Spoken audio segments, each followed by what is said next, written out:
Mission government job with GS sir में आप सभी का स्वागत है। कैसे हैं आप लोग?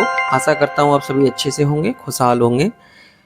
आज हम लोग जो टॉपिक पढ़ेंगे ये बहुत ही महत्वपूर्ण टॉपिक है और ये UP TGT UP PGT mathematics के लिए जीआईसी लेक्चरर मैथमेटिक्स के लिए काफ़ी महत्वपूर्ण टॉपिक है। इसमें हम इस तरह के जो इक्वेशंस होते हैं, जैसे यहाँ पर mod x minus A plus mod x minus B is equal to K, यहाँ पर ए बी के कोई भी संख्या हो सकती है, कोई भी कांस्टेंट टर्म हो सकते हैं। इसके नंबर ऑफ सॉल्यूशन कैसे पता करते हैं, यहाँ पर हम लोग नंबर ऑफ सॉल्यूशन निकालना सीखेंगे बहुत आसान तरीके से।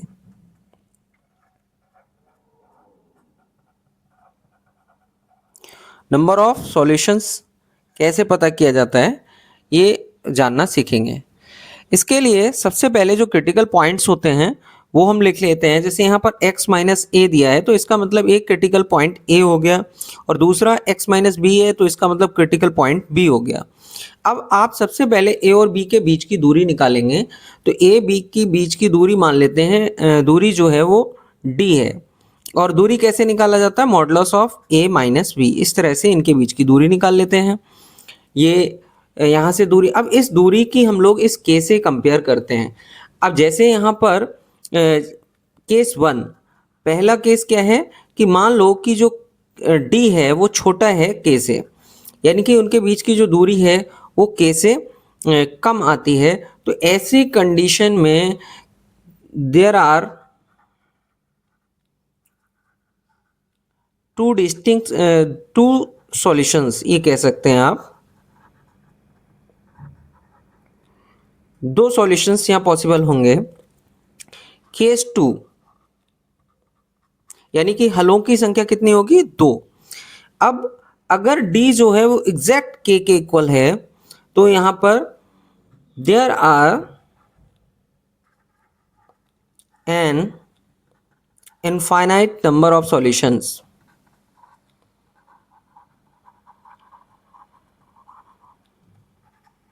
मतलब हलों की संख्या अनंत होगी। जब d एग्जैक्ट k के इक्वल है तो हलों की संख्या अनंत होगी। केस थर्ड, ऐसी कंडीशन में मान लो d जो डिस्टेंस है क्रिटिकल पॉइंट्स के बीच की, अगर वो ग्रेटर देन k आता है तो यहां पर देयर एग्जिस्ट नो सॉल्यूशन। मतलब कोई सॉल्यूशन नहीं होगा, मतलब हलों की संख्या शून्य हो जाएगी। ऐसी कंडीशन में इनका कोई भी सॉल्यूशन नहीं होगा। एक एग्जाम्पल के माध्यम से हम लोग इसको सीखते हैं अच्छे से, बेहतर तरीके से।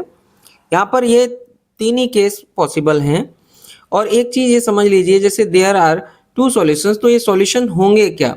अगर मैं x1 की बात करूं तो यहाँ पर a प्लस बी माइनस के डिवाइड बाई टू पहला सॉल्यूशन, और x2 जो होगा वो a प्लस बी प्लस के डिवाइड बाई टू। ये दो सॉल्यूशन होते हैं। यानी कि केस नंबर टू में, सॉरी केस नंबर वन में जब उसके दो सॉल्यूशंस होंगे तो दोनों के मान कैसे निकालते हैं? x1 आएगा a प्लस बी माइनस के डिवाइड बाई टू से और x2 आएगा a प्लस बी प्लस के डिवाइड बाई टू से।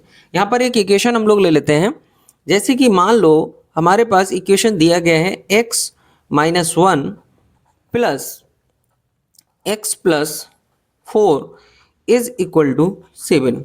यहाँ पर हमको नंबर ऑफ सॉल्यूशंस बताना है, नंबर ऑफ सॉल्यूशंस बताना है कि इनके कितने सॉल्यूशंस होंगे। तो क्या करें? सबसे पहले आप क्रिटिकल पॉइंट्स लिखेंगे। जैसे यहाँ x माइनस वन दिया है तो क्रिटिकल पॉइंट एक वन हो गया। दूसरा x प्लस फोर है तो यहाँ पर क्रिटिकल पॉइंट माइनस का फोर हो जाएगा। और यहाँ पर जो k का वैल्यू दिया है, जैसे अगर आप देखेंगे ये a हो गया और ये यहाँ पर b हो गया और k हो गया हमारा 7। तो सबसे पहले इन क्रिटिकल पॉइंट्स के बीच की दूरी d निकालेंगे। तो d आ जाएगा मॉड वन माइनस और माइनस का 4। यहाँ पर आप देखेंगे तो 1 प्लस 4 हो जाएगा और ये आएगा आपका 5 और k है 7। तो आपने देखा कि d का वैल्यू 5 है और k का वैल्यू 7 है।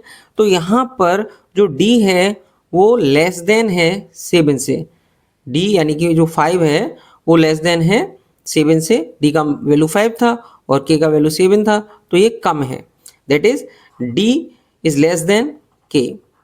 तो आप कह सकते हैं यहां पर there are two distinct solutions,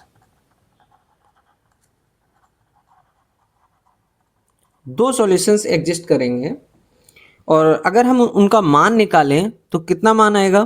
पहला सॉल्यूशन कैसे निकालेंगे आप, यहाँ पर है a प्लस बी माइनस के होता है पहला सॉल्यूशन, तो a कितना है 1 और b कितना है -4 और प्लस माइनस -7 डिवाइड बाई 2। तो यहाँ प्लस का 1 है, -4 -7 -11 हो जाएगा, तो 1 -11 दैट इज -10 डिवाइड बाई 2, 2 से इसको डिवाइड कर देंगे तो माइनस का 5। एक सॉल्यूशन निकल के आ गया। इसी तरह से आप दूसरा सॉल्यूशन ले सकते हो x2 आता है हमारा a प्लस वी प्लस के डिवाइड बाई 2। तो आप देखेंगे a की जगह कितना है 1 और b की जगह कितना है -4 प्लस 7 डिवाइड बाई 2। तो यहाँ प्लस का 1 है, प्लस का 7 प्लस 8 हो जाएगा, 8 से 4 माइनस कर देंगे 4 डिवाइड बाई 2 दैट इज 2। तो यानी कि दो सॉल्यूशन आ गए, x1 आया माइनस का 5 और जो x2 है हमारा वो आया 2। तो इस तरह के जो प्रॉब्लम्स होते हैं इनको बहुत आसानी से हम ऐसे सॉल्व कर सकते हैं और समय भी बचा सकते हैं। स्पेशली जो एग्जाम होता है, एग्जाम में आपसे पूछा जाएगा, एक इक्वेशन दे दिया जाएगा और कहा जाएगा इनके नंबर ऑफ सॉल्यूशंस कितने हैं। पहला ऑप्शन बोल दिया उन्होंने 0, दूसरा ऑप्शन बोल दिया 1, तीसरा ऑप्शन बोल दिया 2 और चौथा डाल दिया इसी तरह नन ऑफ दीज, या इस तरह के कोई भी ऑप्शन दिए जा सकते हैं। तो बहुत आसानी से आप पता कर सकते हैं। बहुत ही इंपॉर्टेंट क्वेश्चन है specially for UP TGT, UP PGT. और आशा करता हूँ आप लोग इसको अच्छे से समझे होंगे। एक दो बार इसकी प्रैक्टिस कर लीजिए और अपना मार्क्स बढ़ाने के लिए अच्छे से इसको तैयार कर लीजिए। धन्यवाद।